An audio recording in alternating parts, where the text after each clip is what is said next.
Hello ladies, gentlemen, and non-binary compatriots. I'm Rafe Rickard and welcome back to Superhero Kill Counts. Today we're going to be taking a look at the one, the only, the amazing Spider-Man!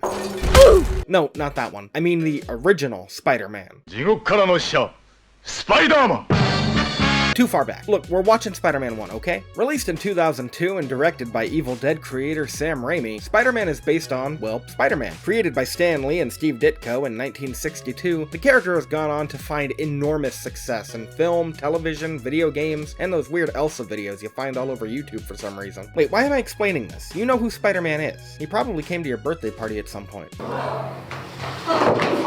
Plans for a big-budget Spider-Man film adaptation had been tossed around since the mid-1970s, with a slew of different writers, directors, and production companies attached to the project. The most popular of these what-if scenarios being the time James Cameron was set to direct, and the film would have starred Leonardo DiCaprio coming hot off Titanic. In the end, the film went to Raimi, and plucky babyface Tobey Maguire was chosen to portray the eponymous Spider-Man. In this outing, we witness the hero's origin, as nerdy high school student Peter Parker is bitten by a radioactive spider, which grants him superpowers that he uses to protect New York City from crop-top-wearing crooks, cigar-chomping propagandists, and the dastardly Willem Dafoe. How many kills will we count in the webhead's first blockbuster outing? Let's swing in and find out. The movie kicks off with, no kidding, 3 minutes of opening credits. I swear if I didn't already know this film was a masterpiece, I'd have turned it off by now. And if you've managed to make it this far without falling asleep, you'd be greeted by some of that sweet, sweet narration that we've grown so used to here on SKC. Who am I?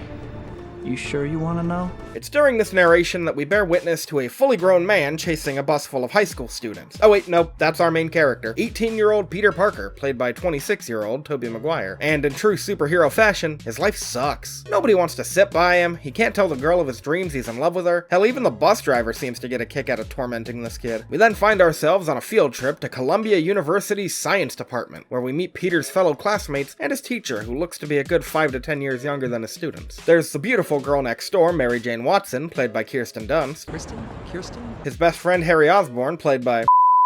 And of course, Harry's dad Norman, played by the devilishly talented Willem Dafoe. He's something of a scientist himself. I'm something of a scientist myself. See? As the students make their way through the experimental spiders exhibit that I think all university science departments should have, Peter stays behind to take some pictures for the school paper. This, of course, leads to the bite that will change his life forever.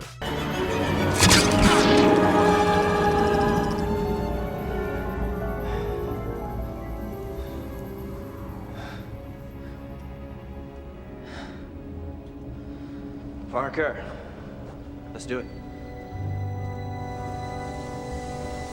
Was that the bite of 87? Instead of going to a hospital, Peter goes home and gets some rest. While he sleeps, his DNA rewrites itself in the most Sam Raimi way possible, screaming skulls and all. And he wakes up the next day with 20/20 vision, rock-hard abs, and the ability to shoot his goo wherever he pleases. Speaking of life-changing events, Norman's company Oscorp is working on an experimental performance-enhancing formula that'll give its users all the powers of famous comic book villain, the Green Goblin, glider included. This can only go well. There is a wrench in the works, however, because the government is going to pull Oscorp's funding if they don't get that formula ready to go as ASAP as possible. And despite some ethical worries from associate Dr. Strom regarding the formula's side effects, Norman decides to expedite the project anyway. He volunteers himself to be the first human test subject for his new goblin juice. Strom reluctantly agrees to help out and straps his boss in for the procedure, during which Norman begins to convulse, and it looks like he may be ripe for the counting, prompting Strom to cut the test short and check to see if he'll be doing 3 to 5 for involuntary manslaughter. Unfortunately for him though, the test worked a little too well, side effects and all, which includes fits of murderous rage as Norman tosses Strom through the glass chamber and lunges at him, making him the first person in this movie to join our kill count. As Peter gets ready for school, he gets his first taste of Spidey powers when the bus passes him by once more. Only this time he's able to catch up to it in no time, and his sticky fingers accidentally rip the banner right off the side. Banner? Bruce Banner? Hulk and the Raimiverse confirmed? At school, more powers begin to manifest themselves, like Peter's spider sense, shown to us by catching MJ in her tray when she slips in the cafeteria. Fun fact, Tobey Maguire had to do 156 takes to catch all of that food properly, the only special effect being some glue on the tray. Filmmaking, man, it's wild. Further discoveries include his ability to shoot webs directly from his wrists, a super weird and super gross addition to the character that only exists in this movie, and very briefly in the comics, but we don't talk about that. The production team originally did make mechanical web shooters for Peter, but for some reason changed their mind last minute and made the sticky stuff come directly out of him instead. He accidentally ends up splattering a tray of food all over school bully Flash Thompson, and they take this fight to the streets, or the hallways at least. But thanks to some increased agility and a little more of that Spidey sense, Pete's able to fend off the local ruffian with relative ease, even if some of his peers think he's a bit more of a freak because of it. So Peter, wanting to see what else his newfound powers could do, climbs up a brick wall and begins jumping across rooftops, as any normal teenager with newly discovered spider abilities would do. Damn, I didn't know being bitten by a radioactive spider could give you a dumpy. Go off, Petey. It does take him a bit to get a hang of the web swinging though. Shazam! Can he say that, like, legally? Later that night, Peter and Mary Jane bond over what they want to do after graduation. Peter wants to become a photographer, and MJ an actress. They may not be in school right now, but there is certainly some chemistry going on. Their lovey-dovey stares are cut short, however, when Flash arrives to take MJ for a ride in his brand new car, which gives Peter the same idea as another young animal-based superhero. I want a car. Chicks dig the car. He sees an ad in the paper for an amateur wrestling promotion paying $3,000 for 3 minutes in the ring, which gives him the inspiration to design his first ever Spider-Man fan art. Well, not Spider-Man exactly. My name's the Human Spider. Original character do not steal. Meanwhile, Peter's Aunt May, played by the oldest woman to ever live, Rosemary Harris, and Uncle Ben, played expertly in the role by Cliff Robertson, start to wonder why their nephew's been acting so strange lately. Peter tells him he's heading off to the library, and Ben offers to give him a lift so he could have a heart-to-heart with the troubled teen. He gives Pete the talk about how he's growing up, his body's changing, and the decisions he makes now are the decisions that'll determine the course of the rest of his life. In other words, with great power comes great responsibility. But Peter's going through his edgy phase right now, so he shirks his uncle's lesson and heads off to win some easy money. At first, he's cast aside by Octavia Spencer, but after some insistence and some freedom from liability disclaimers, she lets him get ready for his big match with Macho Man Randy Savage. You know that I'm the cream of the crop. Hosted, of course, by frequent Raimi collaborator Bruce Campbell, who ends up giving him his trademark name. The Amazing Spider-Man! Yeah, there are some wild cameos in this movie. Upon seeing his opponent and finding out he's going to be in a cage match, Peter doesn't know if he's quite ready for this match of machismo. But you know who is? God, Randy Savage is having so much fun with this role, I love it. Rest in peace, King. Peter gets his ass beat at first, but manages to trounce the titan of testosterone in the end by way of a few spidery tricks and some very dated homophobic jokes. That's a cute outfit. Did your husband give it to you? Not cool, Spider-Man. Maybe J. Jonah Jameson was right. So Peter wins the match, but due to a loophole in the agreement, the sleazy promoter only gives him $100 rather than $3,000. Peter's understandably pretty pissed about this, so when the promoter gets robbed, he lets the thief pass by unscathed. But what really gets my goat is how the security guard reacts to the situation. What the hell's the matter with you? You let him go! Sir, that is an alleged teenager, and that man is an armed robber. Why is he supposed to do your job for you? It's not the harsh words that change Peter's perspective of the situation, but what he finds when he gets outside. Uncle Ben, upon arriving to pick up his nephew, winds up getting shot by a carjacker, who may or may not have been made of sand, but that's a story for another movie. He holds Peter's hand as he dies, and Tobey Maguire tries his best to not look constipated while he cries. He's trying, God bless him. Peter takes it upon himself to get his revenge, and tracks the carjacker to an abandoned warehouse. He roughs him up a bit, and after shedding some light on the situation, realizes it's the same man he let pass by in the fight promoter's office, whose name is revealed in Spider-Man 3 to be Dennis Carradine. While Peter stands stunned by the revelation, the thief pulls his gun, which Peter knocks right out of his hand. Stumbling backwards, he trips over a pipe and falls to his death on the dock below. Wow, that was all pretty heavy. Let's take a minute to see what Norman's been up to. Oh my god. Oh, just more murder. As the General and his men are auditioning other companies to take over Oscorp's place, Norman commits industrial sabotage by blowing up the competition, and also the people funding his experiments, which seems a bit counterproductive to me, but who am I to judge? I counted at least 3 military men and 5 Quest Aerospace employees in the bunker at the time, so we'll go ahead and add 8 more people to the count. During graduation, Harry witnesses MJ and Flash breaking up, giving him some ideas of his own. Well, I'm pretty sure Norman is proposing to be Peter's sugar daddy? And if you ever need anything, just give me a call. Enemies to Lovers speedrun. It's not all smiles and picture taking though, because Peter is really torn up about his uncle's passing. Aunt May consoles him and gets Peter to finally think about what kind of a man he wants to be, which is apparently a very talented seamstress, because his new costume is absolute fire! And so Spider-Man takes to the streets, stopping criminals and making a name for himself all around the city. I mean, when Lucy Lawless is saying you seem hot, you gotta be doing something right. And his front page antics catches the attention of the greatest character in this entire trilogy, J. Jonah Jameson, played by J.K. Simmons. If you have ever seen a more perfect page-to-screen adaptation, I'm begging you to show me, because this casting was so on point that the MCU didn't even want to touch it when JJ finally appeared in that universe. Jameson hates Spider-Man for being a vigilante, but he's paying good money for someone to snap pictures of the old web slinger for his paper, so Pete decides to take the brunt of it and snap a few selfies for cash. Truly an entrepreneur in the OnlyFans business. Also, and this has nothing to do with the plot, I'm just enamored by Jameson's offer to send Peter a box of Christmas meat. Meat. I'll send you a nice box of Christmas meat. Best I can do. Get out of here. It's so random and comes completely out of nowhere. I am captivated by how this man thinks. Do you ever look at someone and wonder, what is going on inside their head? And hey, Elizabeth Banks is in this movie. I don't know who that is, and at this point I'm too afraid to ask, but people will be mad at me if I don't at least mention it. Peter also finds himself catching up with Mary Jane, now working as a waitress until her acting career takes off. Me too, Queen, me too. He also finds out she's dating Harry now, which is something she thought Peter would know about, but with him being Harry's roommate and all. Oof, dating your best friend's crush without even telling him? A true violation of the bro code if I've ever seen one. What would Barney Stinson say? Dude. And continuing to ride the Osborn train, Norman finds out from his board of directors that he's being fired and his company sold, and they're gonna make the big announcement of his departure at the upcoming Oscorp Unity Day festival. That's the kind of thing that can make a man green with rage. You know how much I sacrificed? Maybe that's what happened to Raimi vs. Hulk, come to think of it. So the festival arrives and everybody's having a grand old time. Peter's snapping some pics, MJ and Harry are showcasing their complete lack of chemistry, and the public are dancing it up to the obligatory Macy Gray cameo. It's a beautiful day in the neighborhood indeed. That is until the domestic terrorist shows up. Peter's spider sense alerts him to the imminent danger, and he rushes off to slip into something more comfortable. Meanwhile, the Goblin makes his first public appearance, blowing up buildings and scaring away our Stantastic cameo, that son of a bitch. As mayhem begins to spread throughout the crowd, Norman tosses some of his patented pumpkin bombs at his board of directors, turning them into nothing but crumbling skeletons. Brutal. Harry gets knocked unconscious, and the Goblin swoops down for MJ, leading to my personal favorite line delivery in this entire film. It's Spider-Man! I swear this woman changed my life. Every time I see anything Spider-Man related, I instinctively quote this line. God bless you, you beautiful extra. I hope she's having a good day. Spidey knocks the Goblin to the ground, and the unmanned glider goes berserk, popping a balloon and knocking over a display that narrowly avoids crushing a child. No, there won't be any young children on the Spider-Man kill count. This isn't an X-Men movie. After a bit of tussling with the local authorities, Spidey is met with the unfortunate surprise that he's finally met somebody who can match his strength. They beat each other up for a bit, but the webhead gets distracted by the imminent death awaiting Mary Jane. So while he's otherwise occupied, Norman makes his escape, giving us one more masterful one-liner for the road. We'll meet again, Spider-Man! It's giving Wicked Witch of the West. I'll get you, my pretty, and your little dog, too. I guess it's really not easy being green. MJ begins to fall to her death, but Peter catches her just in a nick of time. Take that, Andrew Garfield. He then proceeds to swing her off to safety in the most infamous shot of the movie.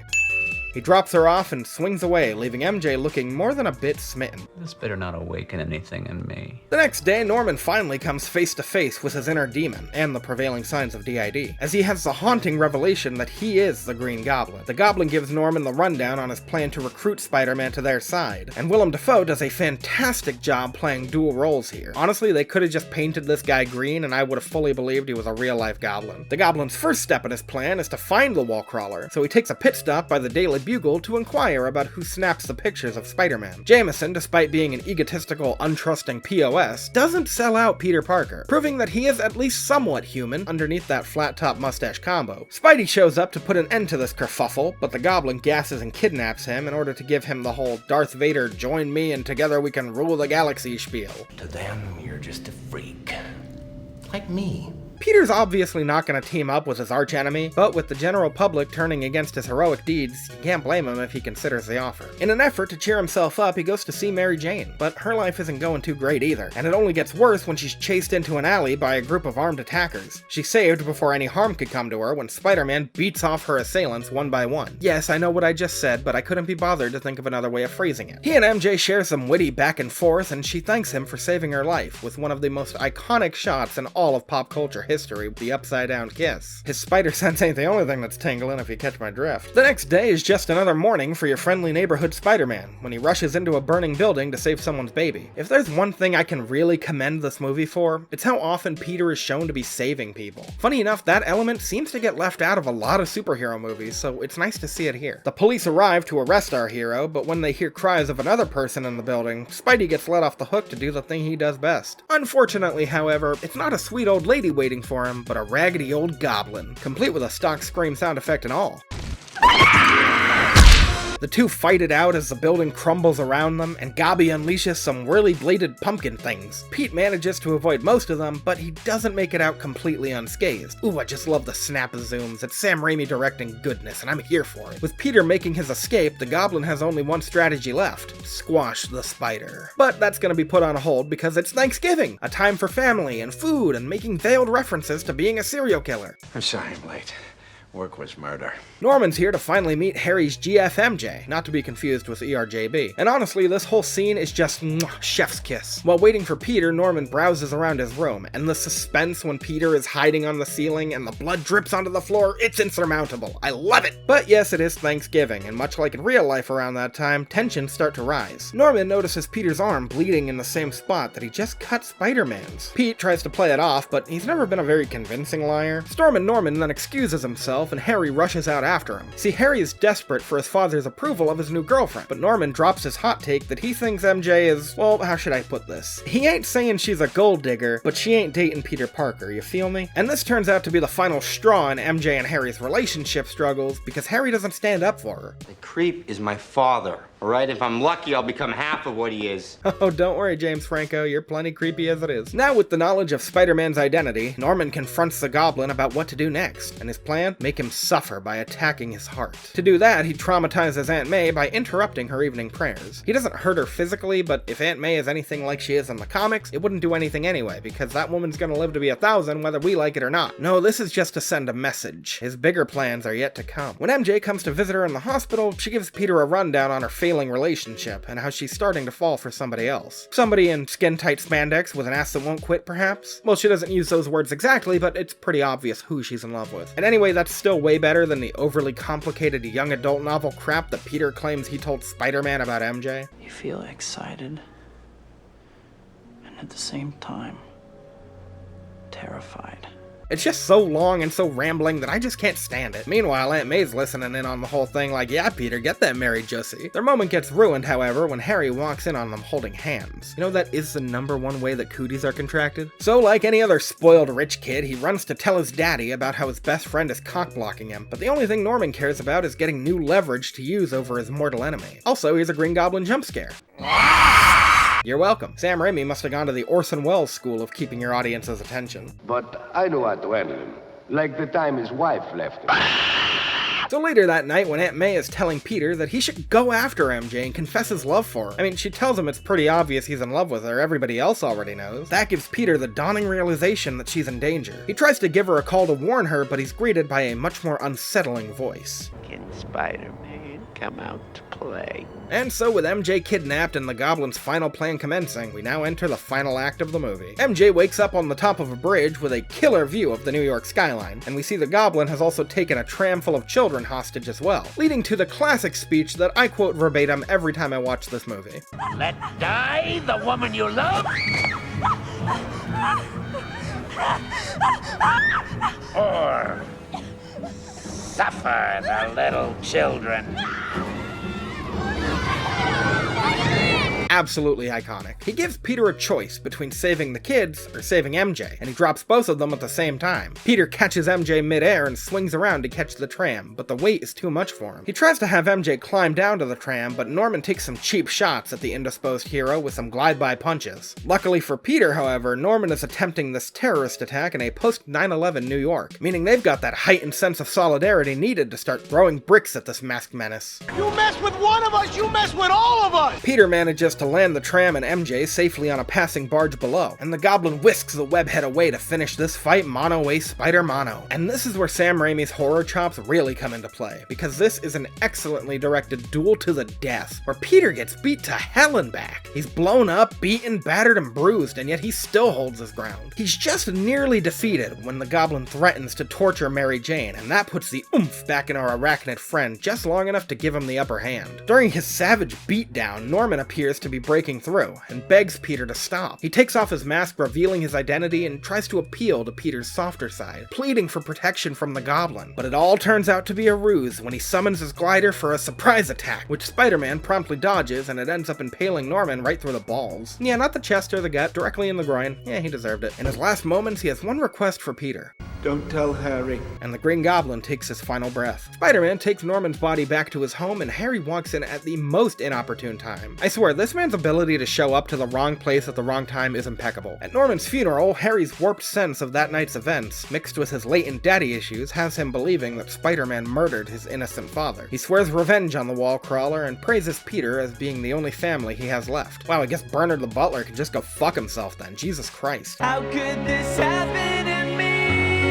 I made my mistakes, got nowhere to run. As Peter makes one last stop at his uncle's grave, MJ confesses her newfound feelings for him, which Peter reluctantly has to turn down for fear of putting her life in danger. Again, he walks away from this chance at happiness, and we're given one last scene of Spider-Man swinging throughout the New York streets before the credits roll. In total, I counted 19 kills in Spider-Man. Not a bad start for the web slinger's blockbuster debut. The platinum battering for coolest kill goes to the board of directors, because come on, crumbling skeletons? That's cool, right? The Rusty Shield for lamest kill has to go to Strom for being the only one to be done completely off screen. Rest in peace, King, you'll never become Robot Master in this universe. Spider-Man came out in 2002 and was a complete commercial success. It broke records on its opening weekend at the box office and earned itself tons of awards. It's an absolutely iconic superhero film that deserves its place in pop culture history. It's corny and cheesy and unintentionally hilarious at times, and it's nowhere near perfect, but damn is it a good time. Next time we'll cover its first sequel, Spider-Man 2, and we'll see how many kills are racked up in a post-Green Goblin world, so stay tuned for that. I'll see you then, Super Friends.